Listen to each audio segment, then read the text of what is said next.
So, welcome everyone, Envarchitects, Tinkernauts, friends throughout the Paraverse. Thank you so much for joining me in today's Envarch weekly community call. And in fact, if you haven't noticed, the first one on Twitter Spaces. So, today is December the 9th, and we're just getting started on the last month of the year. As usual, starting off in each call, I'll go into how my week has been in both the Invarch side and also maybe some interesting personal stuff I'd like to share. So, I've been on rather a successful fitness journey myself so far, and I've increased my sessions at the gym. So, I started at like around 2 to 3 times per week, and now I'm up to four. So, I'm pretty happy about that. And within Barch, for myself, things have been busier than ever. But with all honesty, I am very happy. And with the additional commitments in terms of managing and helping the community grow on all fronts, it makes me more inspired and driven to do all that I can to contribute to the success of the project. And before I go any further, if you don't know me, my name is AJ. I am the social media manager and community manager here at the Invarch Network. Right now, obviously, I am using the Invarch Network account to run this Twitter space. But you can follow my profile, which is also joined in. You can see it says AJ, and yeah, I would love to follow you back. Let's get to know each other, and yeah, would anyone else like to share something about their week at all? The floor is yours. GM. GM Dustin. Yeah. Let's see. Share what's going on with my week. Just went to a rave last night, so of course that's a fun time. Um, it snowed like crazy driving home. Oh my goodness. Uh, uh, great. Week wise. Oh man, there's just so much going on with the star and just and then like on a personal note, it's like trying to keep up and some days it's like, hey, I accomplished the world. Some days it's like, I wish I had more days or more hours in a day or something. Like just the bandwidth and the space is like, if I was Chat GPT, if I was like able to process more of bandwidth is like band If you were AI powered. yeah, that's what I'm saying. Like, if I had the bandwidth, it's like constantly keeping up. It's like, I want to do more, but I'm like, I gotta stop sometimes. So, some days I'm like, hey, I'll do my time. Some days I'll have to, slow down, or do more. Some days it's like I'm working on Saturday and Sunday, so it's like it's just a lot going on in this space. For sure. For sure. I can definitely relate. We got Richie in the house as well. Hello, sir. Welcome to the stage. Rich is here. Dustin, did I guess right? Were you the one in the orange glasses? Yes, sir. I lost my glasses and my hat last night from mosh pits. Dude, there was 20 mosh pits last night. I was filming on one and I got like, destroyed by like a group. Uh-oh. Like Oh, sorry. it's like, what did I say wrong? Um My apologies. No, no, no, no, but no. yeah, anyway, so yeah, I lost my stuff last night, but it was so fun and so worth it. Something that I did last night, because we've had a couple of hangouts this week. We had the Ambassador Sync. I think we've all caught up with each other.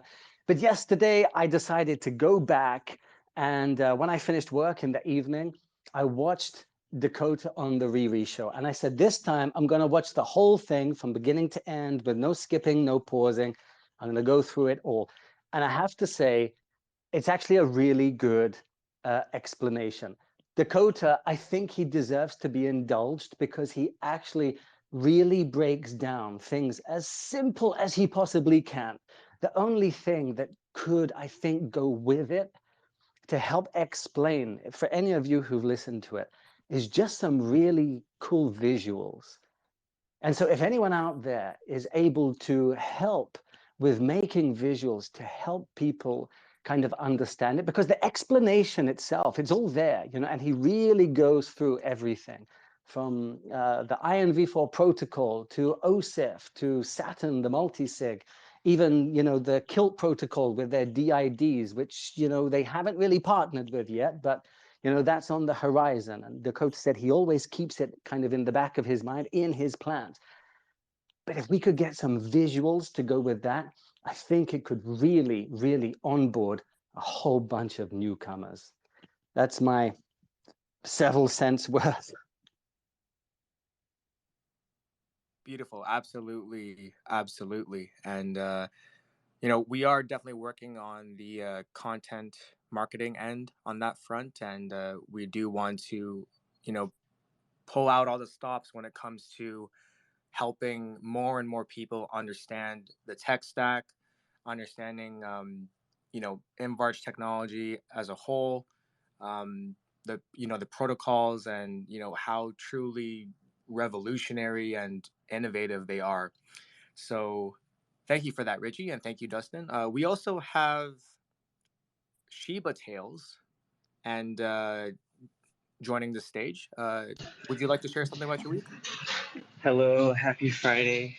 Happy This Friday. is this is Yaki from Shiba Tales, and it's been a weird week and month. And yes, the day before yesterday, about 15 of my coworkers were let go, and I work in the e-commerce wine industry. We have a wine Sorry to hear that. marketplace.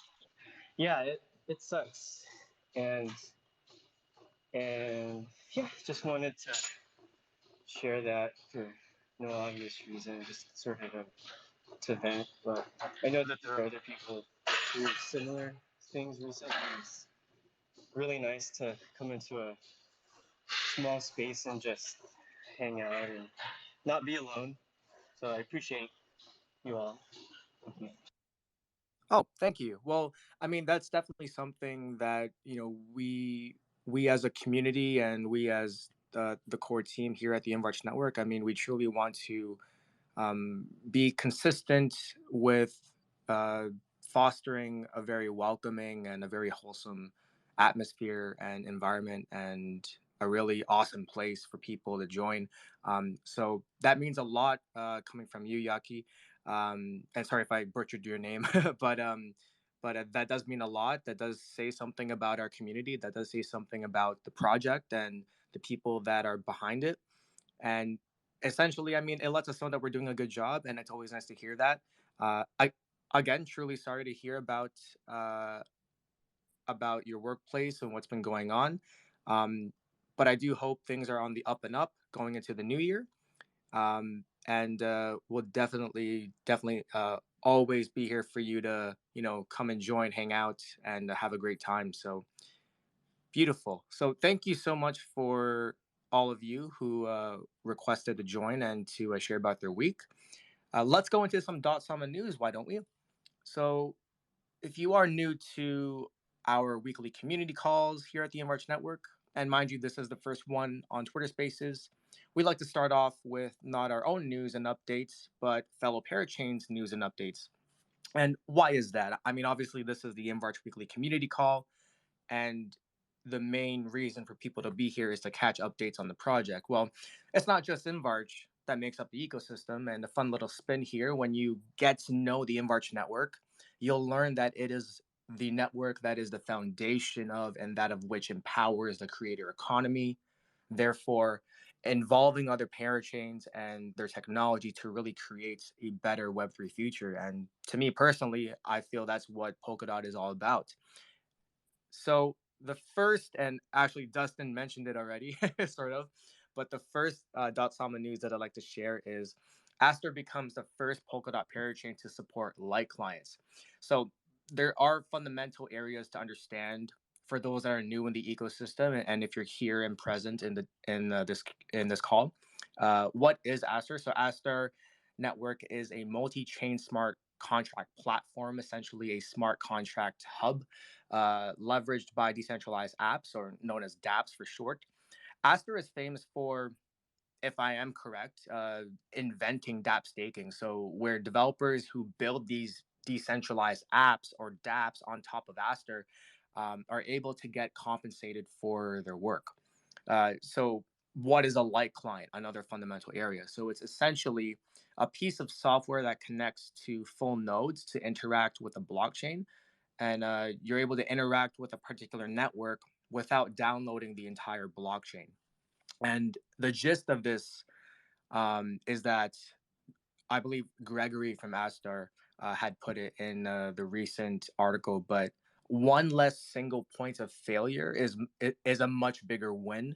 Support for light clients means that service costs become reduced and projects can reallocate funds to other areas of development instead of an RPC.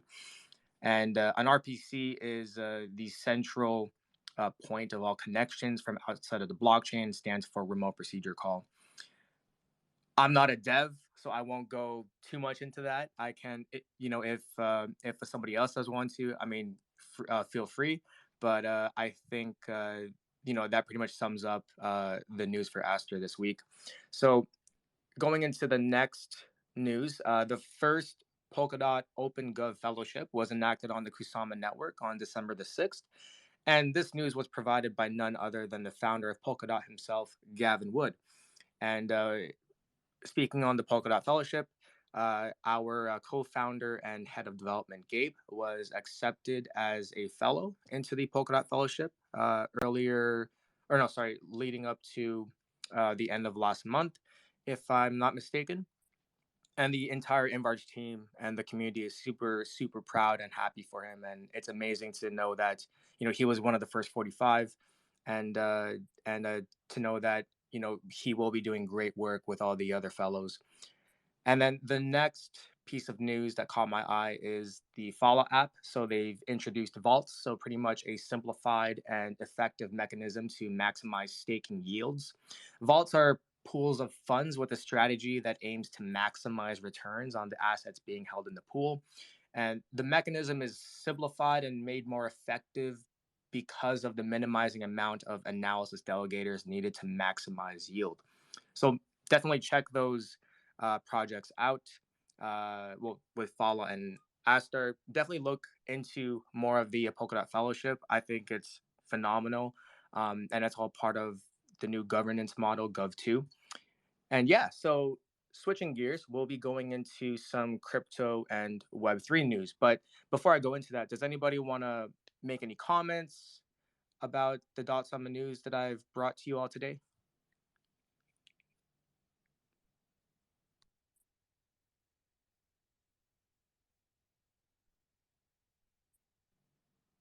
I'll take that as a no, which is okay. We can move forward with crypto and Web3. So on Monday, a Chinese court in Hangzhou has announced that NFTs are protected as virtual property. So the Hangzhou Court of China stated that NFTs feature values, scarcity, controllability, and tradability. Consequently, these tokens should be classified as virtual property. And the report suggests that NFT contracts do not violate China's laws and regulations and are not in conflict with China's financial risk regulation and therefore should be protected by Chinese law. Very interesting to see throughout Web3 and to hear from a really major nation state such as China.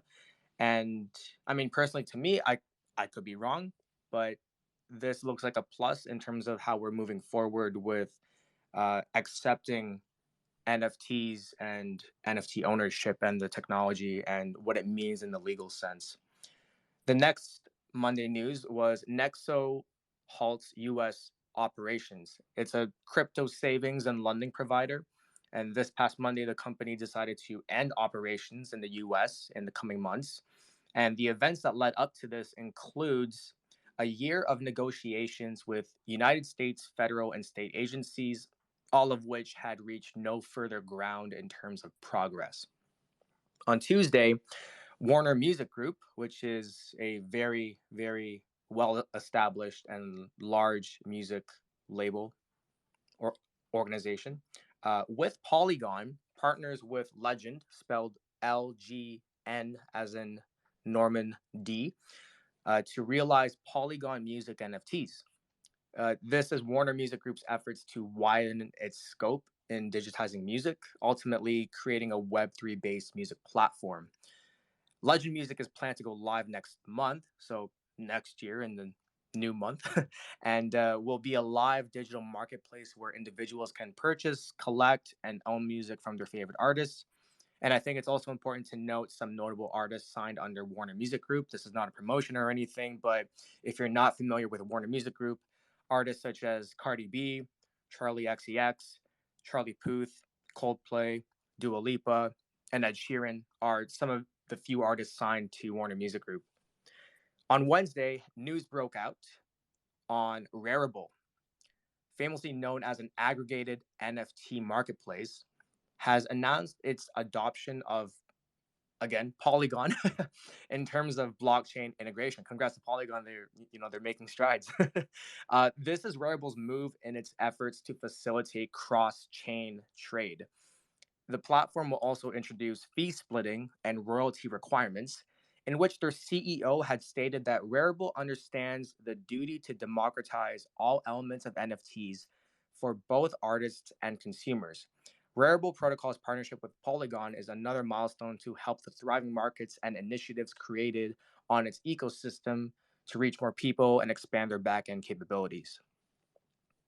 And on Thursday, yesterday, Telegram, which is a widely used communications platform, uh, especially throughout Web3. And as far as I know, I could be wrong, but throughout the Polkadot ecosystem, to put together Telegram groups and communicate with one another, and for either collaboration opportunities or business opportunities, uh, known as one of the most popular and rather globally accessible freemium cross-platform encrypted, cloud-based, and centralized instant messaging platform. They announced their support of no SIM accounts and anonymous blockchain numbers.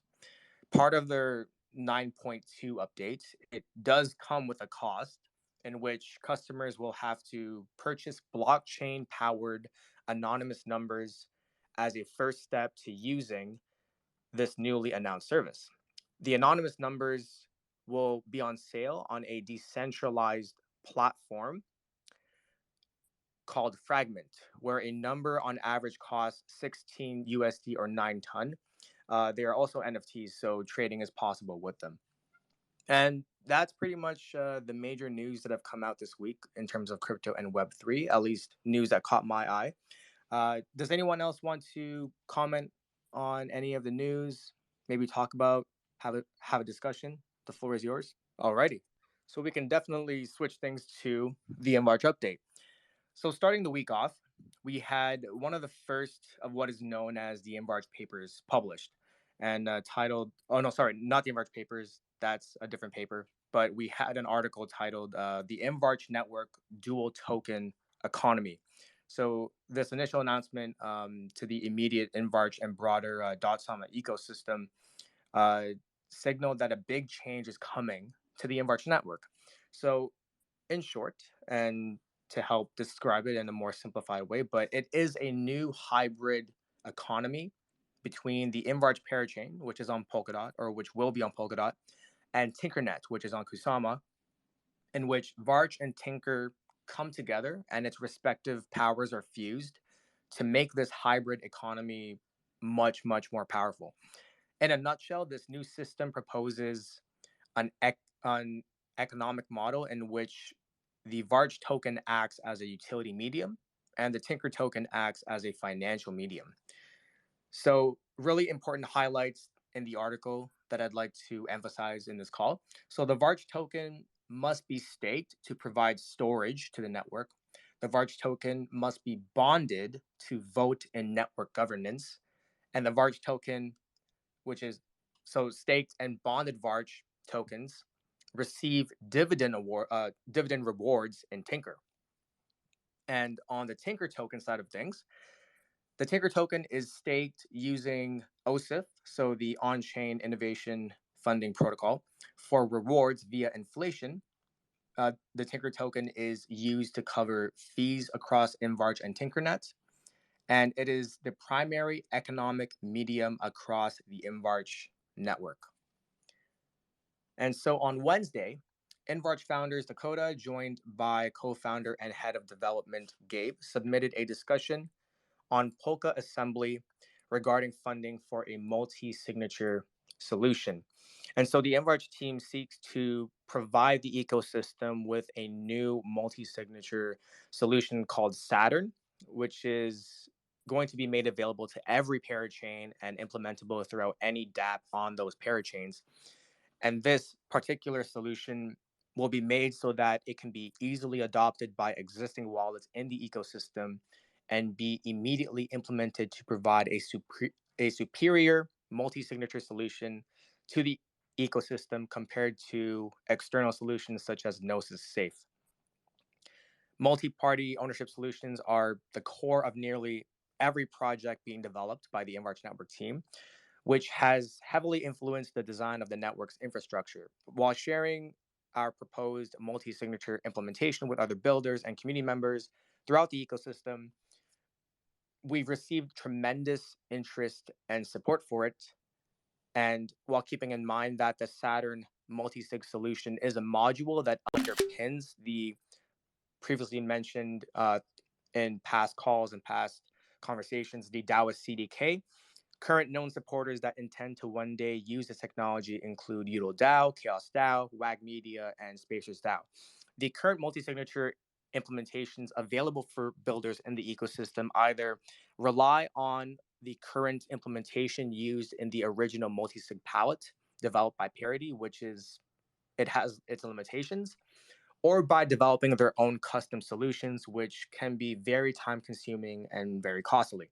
The ecosystem also lacks account recovery capabilities and the ability to onboard and offboard new members of a multi-signature implementation. And it's a very restricting problem. And with concerns being shared across the Kusama community, the Invarch team would very much want to and like to immediately change this current reality.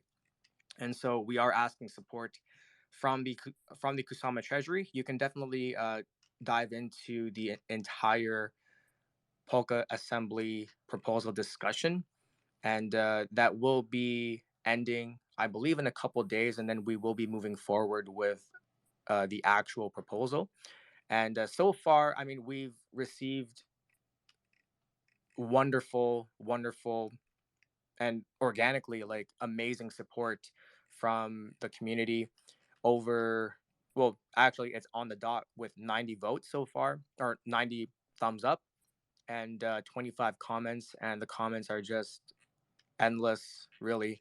And they're very wholesome and very positive. So thank you so much for, or to all of you, for supporting the proposal discussion, and for uh, inputting your opinion, and making your voice known in terms of the whole discussion here. And it's really important for us to know what the community thinks and what the community feels, especially when we put forward a proposal discussion like this. And just yesterday, we had released the monthly update for November as well, where the entire month was highlighted and is, of course, now available for your reading via the Invarch Medium blog. And that's pretty much all of the news and updates that I can share this Friday morning with you in terms of what's been going on with the Invarch project this week. How's everyone feeling? And truly, please do join the discussion. I mean, those that are already on stage, you can definitely unmute your mic, and we can have a chat about certain things that maybe caught your eye and whatnot. Oh, we got Natty who requested. Just 1 second. Hey, Natty. But yes, that being said, I did have plans on a surprise for all of you, but maybe it'll come forward next week. So that's all good. Can you hear me? Yes, I can. Hello. Sorry. What you were saying? So with what I just said, I did have a surprise or a planned surprise, but uh, looks like it's not today. So maybe the next community call, I'll have a surprise for all of you. Why? Why didn't you? Why you don't want to do it anymore? Well, essentially, I had a special someone planned to come and join, but I believe just it's a Friday morning, so it's all good. But hopefully next week that can be fulfilled. Okay, well, too bad, but it's good. No, I mean I'm glad that we made like our first community call on Twitter Space. And thank you for sharing all great news. So what I was saying is, um, when you said the news about China and making new laws, right? Sometimes it makes me think like, okay, we have decentralization, so all power goes to community, right? Not to these big giant companies which can control your information.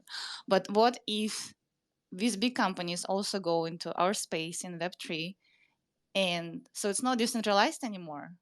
Or maybe I'm wrong. If you understand my question.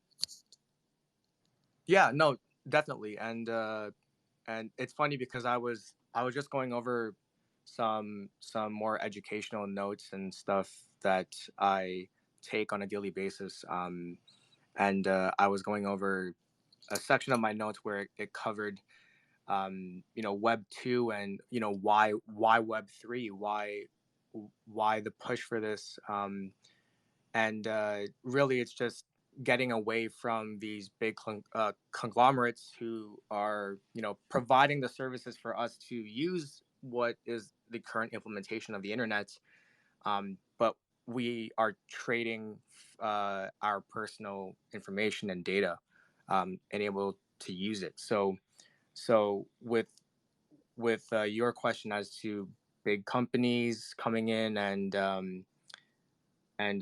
is decentralization like jeopardized? I mean, I would say no. And like the reason why I would say that is because being in Web 3 and being part of a community, of course, depending on the governance model, and if you're part of a DAO, let's say, and it's a very significant DAO and it has a lot of, I guess, influence within a given ecosystem, um, the community's power or voice rather still counts. With a big companies coming in, I more so see it as big Web 2 companies uh, testing the waters in Web 3 and seeing where can they, I mean, obviously, one, like, increase their bottom line, but also how can they get established. And I don't think there's anything wrong with that. I think it's awesome that that alone just speaks the the progression of adoption, and with Web 2 companies or big companies, as you said, coming in and trying to make their mark in this space. I mean, that brings their audience, that brings their, what I call, like, their loyal and like dedicated fans, and they're like their customers and their clientele who are you know mostly not into Web 3 or not into crypto as much as we are in, like, the Polkadot ecosystem. So I hope that answers your question, but yeah, that's my sentiment on that. Yeah, thank you, EJ. I don't know if anyone else has our opinions about it. Let's make it interactive. I see so many people here, but I think everyone is shy to talk. Yes, please don't be shy. I'd love to hear everyone's thoughts. This is the first Invarch weekly community call on Twitter Spaces, and it's an honor to have all of you in here today with me and with the Invarch community. So, oh, we got Yaki. I'll let you back on stage. Hello. Yaki? Hello. Hi there. Hey, so the comment is on the same China response. I heard it, and the first thing that I thought was, okay, so what if this is a ploy for intel gathering, or some other marketing ploy to get people involved in a narrative that China is all about supporting this token, when they could, in fact, in the future, make up some law that you know binds the people of their country and enforces law with token use in China. So it's interesting that they're bringing it up after all of the COVID repeal of things across the nation. But yeah, it's interesting stuff. Oh yeah, I'd like to pick up from there. Because I know quite a lot about China. I've worked with them for a long time. You got to remember that the Chinese people, just like everyone else, they like market speculation. They want to make money. And ultimately, crypto now in China, it's been outlawed. You weren't allowed to do it because they wanted to introduce like CBDCs and stuff like that. However, anyone who lived abroad, like people working in America, for example, they were opening channels for people back home so that people in China could kind of, in a very roundabout way, invest. And the government knows this. And so it's just basically saying, okay, everyone's doing this anyway. So, of course, let's just kind of open it up little by little. Of course, are there going to be some nefarious games? Well, everyone does that. But that's decentralization. I don't think that China is going to try and sabotage it because they will use that too. I think this is a great step in the right direction. And just to add on to that, Germany. In Germany now, crypto, it's not seen as a currency, nor is it seen as a security, but it's kind of something like art. It's some strange term that they have for this. And so, like a piece of art that could appreciate or depreciate with value over time, like a Picasso, is now worth $48 million or whatever.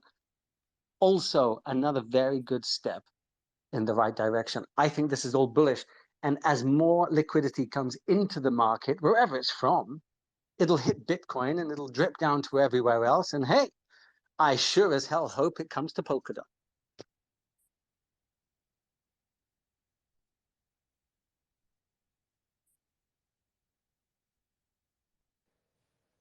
Very, very interesting takes, everyone. I think, well, let me just say this. I mean, and I am more of a, how would you call this? I'm not a pacifist. I think that's the right word. But I mean, I am, I, I lean more towards the optimistic and positive side of things, usually, most of the time. But, I personally believe that every nation deserves to have their first step into Web3 and therefore its specific areas, whether it's NFTs, whether it's, you know, blockchain development, whether it's light clients, whether it's, dApps and,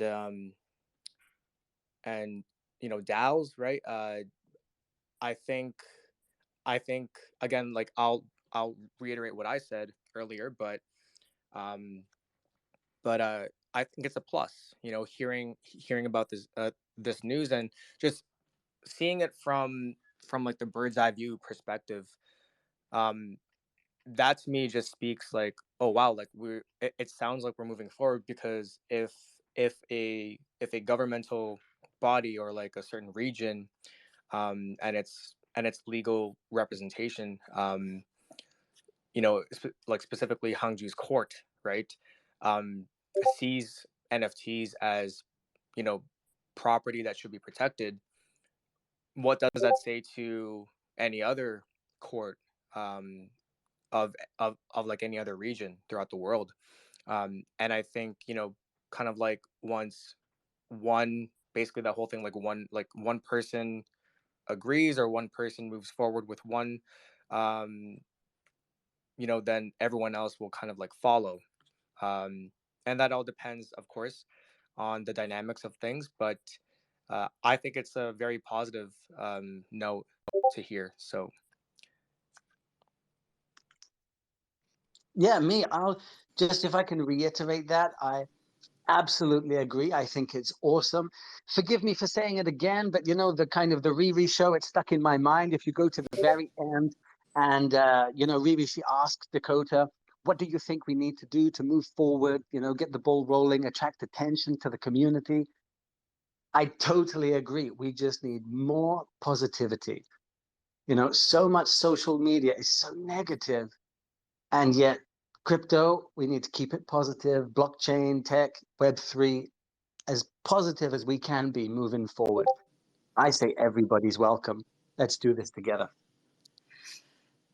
Thank you, Richie. I think it's a good direction. And I have another question. So yesterday I saw one discussion on Twitter about Polkadot, and many people say that it's kind of like that it lacks marketing, right? It's kind of growing and focusing more on tech, but it's like in marketing. So it's like Cosmos is kind of the same thing, but we're good at marketing and sales. So everybody knows about this ecosystem, but everyone is now thinking, not everyone is sure about Polkadot. So what do you guys think? Do we really need marketing, or you still believe like Polkadot is like bullish? And what's your opinion? So, if anyone else doesn't mind, I'll speak on this first. Oh, we got Yaki. Actually, I'll let Gus speak first. I didn't really I wasn't expecting someone to just go ahead, but I appreciate the engagement so far.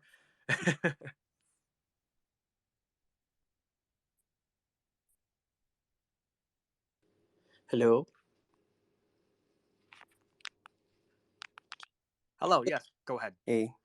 So I I think that we should reframe our thinking about what marketing is, because it is a certain way in Web 2, and not all of those transfer very well in a decentralized manner into Web 3. So the best kind of marketing that should have a spotlight on are the projects that are building on Polkadot. And if there are any projects centered around entertainment, that's a great way to rope in all of the other community and ecosystem and sort of bring that to light and make it known across other places in the Web3 universe. And what I mean about that is, if there's a project like teddy bears or Shiba dogs that are talking about Polkadot or showing the technologies involved in creating the project, it says a lot about the ecosystem. And you can already see that with the developer activity over time.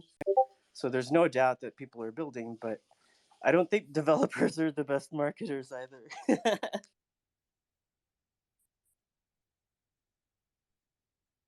I agree. Developers are not the best marketers.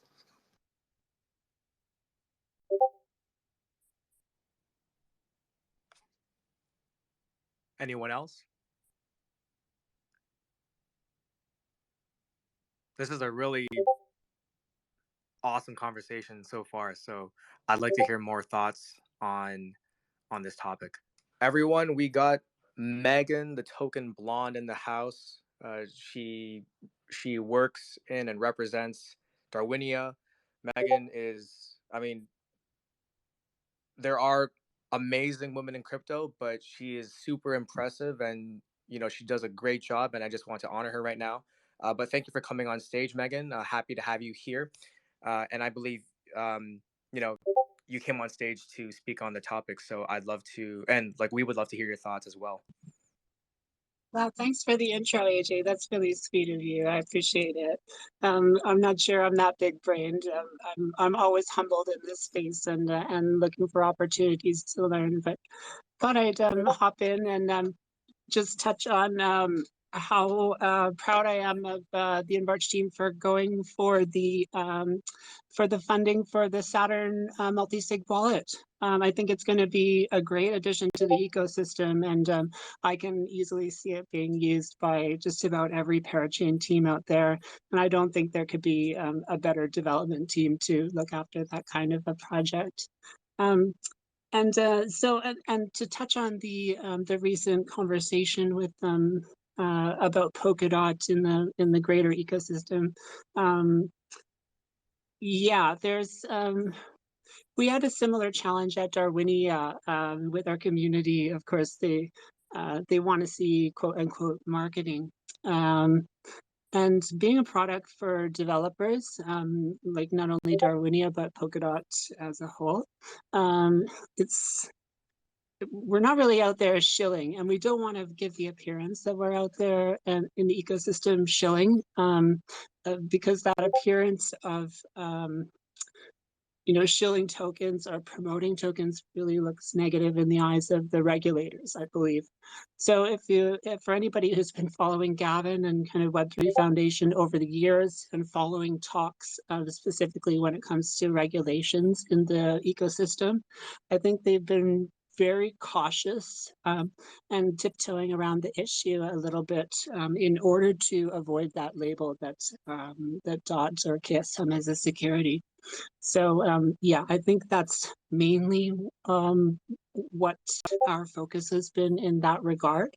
But now that DOT has been declared a software, I think perhaps that will start to change, especially as there's more actual use cases and utility built into the ecosystem. Wonderful response, Megan. Thank you so much.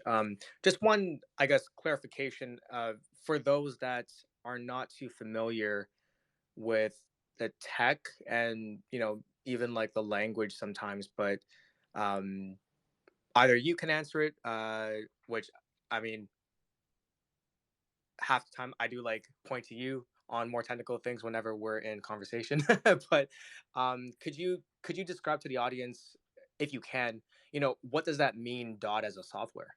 I'm not sure I'm the best person to kind of break that down. Actually, would somebody else like to touch on that? I just think it's like super important to really clarify this, and Twitter Spaces or any other public calls are the place to do it. But yeah, I would just love if somebody can just describe what does it mean, DOT moved from a security to a software. You know what I saw? I read the article. I know a little bit about it, but I think Mike always has an awesome take on these things. Yeah, I can't talk too much about the security versus software thing. I mean, I just point anyone to listen to you go to YouTube, we could probably find a link for it to listen to it, but they had a big discussion on Spaces a couple days ago with some lawyery people, kind of went over that. It's a little dry, but it's also good information. I would kind of just direct everybody to that conversation, because I'm still trying to understand exactly what it was. As far as like the marketing thing, after listening to that conversation, and we just sat here and listened to AJ go over all the stuff Polygon's doing. I've kind of switched my thesis with Polkadot being marketing definitely more towards developers, but I would feel like, based on the idea that it's probably a software more than a security now, that why aren't we, or maybe we can start pulling in some of these big corporations that are trying to break into Web3 and get them on Polkadot and building, like, Disney and Starbucks and all these companies, Meta, like they all want to be in Web3. So I'm kind of thinking maybe Polkadot is marketing more that direction, and then the builders on Polkadot right now, like Darwinia, Astar, and whatever, like they do their own marketing for their own protocols. I mean, I think that's probably the way it should work. I know Astar's taken over Japan, so that's pretty cool. Yeah, it's a little bit slower, I guess, outside of Japan as far as tech adoption, and for big corporations, it feels like when I see them entering the space, they're partnering with someone already in it, and it seems like they're still a little bit reluctant to fully join in. And when they do, it's just like, oh, here's an NFT gallery. It's very limited in scope as far as their imagination is concerned. And I think that Solo, my husky's making noises, but I again, with mention of projects being vehicles for marketing these other kinds of entities being in the space.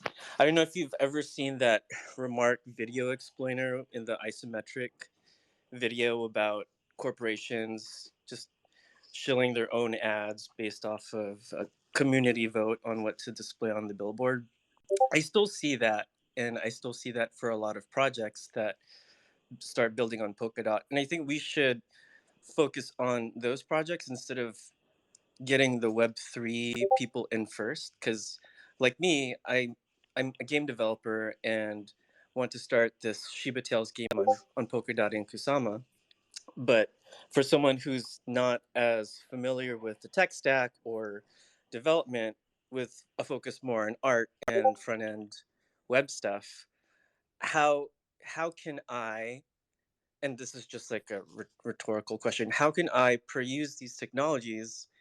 What what can it offer me, and how can I build my decentralized project as a technology and as a software and not as some kind of token? So, I'm still trying to figure that out by listening to all of the conversations in the space. And it seems like there's really no authority right now to say, hey, this is what you should focus on. Maybe I'll ask ChatGPT exactly what I need to do as far as what technologies to integrate. But there's a lot that the projects on Polkadot and Kusama have to offer, but it's not really put into layman's terms as far as like, you know, regular Joe Schmo wanting to start something of his own. So yeah, that's just my 2 cents. Amazing, amazing. I love the conversation going on right now. Um, yeah, and I did also listen to that Twitter space, which I believe it was, if I remember. I think it was just like yesterday or something, but or a few days ago. But it was called, I think, "Less Trust, More Truth," and how Dot has morphed into a software and not a security.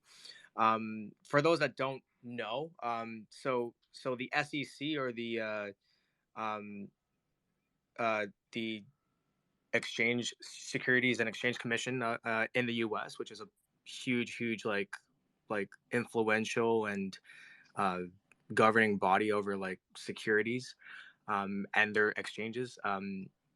In 2019, they invited crypto projects to talk with them, and of those crypto projects included Polkadot. And Polkadot, or rather Parity, they have been working with uh, the SEC's division of, I believe, corporate finance, um, for innovation, or like to talk about like the innovation and financial technology, um, in terms of the umbrella of the SEC. And these are not like divisions that enforce things, so they're not like enforcement divisions. Um, when we when it's been announced and said that Dot is more so considered as a software and not a security. So I think one fundamental area to understand is that, like, what is a security? Um, I mean, a really great and simple example is when you buy a stock on the New York Stock Exchange, for example. That's a security. You own a security. Um, Dot is a software. When they say that, it's a software for engineers, if you haven't realized. And I think this really lit the light bulb in my head. Um, it's not intended to be a method of payment or an opportunity to invest. And I mean, if you really zoom out and look at all of the development and the building that has been happening in the ecosystem, I mean, what what security, or sorry, what token is used to help circumvent and facilitate that development, that building, right? And it's Dot, right?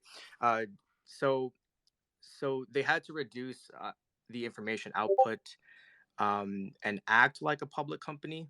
Um and with that, the most like hovering criticism on Polkadot is its lack of marketing. So shilling Dot, anyone shilling the token, does give it the impression that it is a security. So yeah, that's really much that I can remember from the Twitter space by the Web3 Foundation that Yaki mentioned. But Yeah. Mike, your mic is on, so I believe. Do you want to say something? Yeah, I posted that conversation. I posted it in underneath us here in on the spaces. A link to that YouTube video of that less trust, more truth talk. So. Oh, beautiful! Thank you, Yeah. thank you. Yeah, this honestly has been like a very progressing and evolving conversation, and I truly do appreciate all of you being involved in the Twitter space for sure. If I could just jump in there as well. A couple of years ago, you're right, absolutely right. The Web3 Foundation, for example, they met with the SEC. And back then, it was some really good forward thinking. What it was, they said, for the sake of argument, we're going to have a fight and we're going to say that we're going to argue that DOT is a security, but we'll leave this little channel open for the future where it could what's called morph into a software. And so the Web3 Foundation, they left that on the table for a long time. And I think it was a really smart strategy. And then just a month ago, they kind of whipped out the trump card and said, okay, now it's morphed into a software. And here's the evidence for that. And then the SEC is like, oh, and, well, very good forward thinking, let's put it that way. So it could morph into a software. And that's what they've declared. Definitely. I think a little final thought, just back to Star. Another thing that shaped a lot of some views. Like I think if we watch Japan and how they start implementing crypto and some of the stuff in this space now, just listening to their founder Soda talk about Japan's desire and how they felt they got left behind in the Web 2 era of the Googles and the Amazons. Now they don't want that to happen in Web 3, and they're very, according to him, focused on making sure that they are a leader in that front. I think maybe we just keep an eye on them and see how they start implementing stuff in Japan, because I think that's going to be the spot to look. So projects that build on Polkadot and Kusama, if it's considered a software, do the tokens that come out of those projects are also considered software? No. Okay. No, because like there a lot of them. If you listen to that call, they talk about the if you are putting a token out to raise funding and funds, then probably a security. And most of these, maybe not so much on the Kusama side because they don't have a lot of VCs in the Kusama side, but the Polkadot side almost all have VC backing and pre-sales and ICOs and all that stuff. So yeah, it's big. That'd be a big no. But let's say I'm a project that uses both DOT and KSM to make transactions happen. Do I still need to report that usage, or since it's software, I'm okay? Everyone's like, huh? What's he talking about? Yeah, that's a good question. I don't know. I think that's a very important question to ask. I mean, if because Polkadot, the relay chain, is the wheel, and I think that's the model that's been used to easily describe what Polkadot is, and then the spokes are the parachains. Yeah, I mean, very very good question. Does that mean that the tokens of its parachains would they also be considered a software and not a security? Um, I mean, I don't have the answer to that question. I wish I did. But I think we'll see more light come to this as we move forward. And, when and whenever the SEC and including Parity provide or shed more light on the matter. But I mean, that would be pretty cool. I mean, imagine, which is like a hurdle and rather I would say like an overall complaint for a lot of people that hold crypto is that, like, I have to, which is I'm not against regulation. I'm not against paying your taxes, but but uh but you do have to declare when you do hold an asset, or rather a security, and if dot is then not considered a security, then does that mean that people that people who hold dot are in the clear? And then, as Yaki had included there, does that also mean that the tokens under Polkadot, or rather within the Polkadot ecosystem, are also considered a software and not a security? So really awesome question. And I can confidently say that this is a really, well, truly a successful first Twitter space. On one hand, like for the Inverge Network Twitter account, I don't think we've held a Twitter space on this account in particular in the past. And number two, in terms of the weekly community call here at the Inverge Network. So I truly do thank all of you for joining me in today's community call. We are past that 1 hour mark, which usually is the duration of these weekly community calls that we do have. Thank you in advance for everyone else who will be tuning into the full video recording of this Twitter space, which I will have up on the official Inverge Network YouTube channel within the next 24 hours or so. But again, I cannot thank everyone enough for being here, but especially for all those that contributed to the conversations, all those that engaged with me and with others in this Twitter space. I absolutely adore all of you, and even those that did not get to speak today, or chose not to. That's okay. That is all good.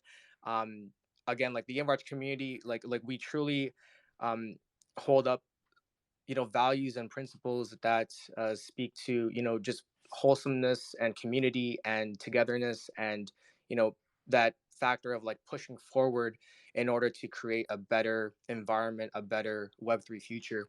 And like, I love all of you, and thank you so much. I can't stop thanking, so but thank you again. I hope you all have a great, fun filled, safe, and relaxing weekend, and I'll see you next week for the next Invarch Weekly Community Call.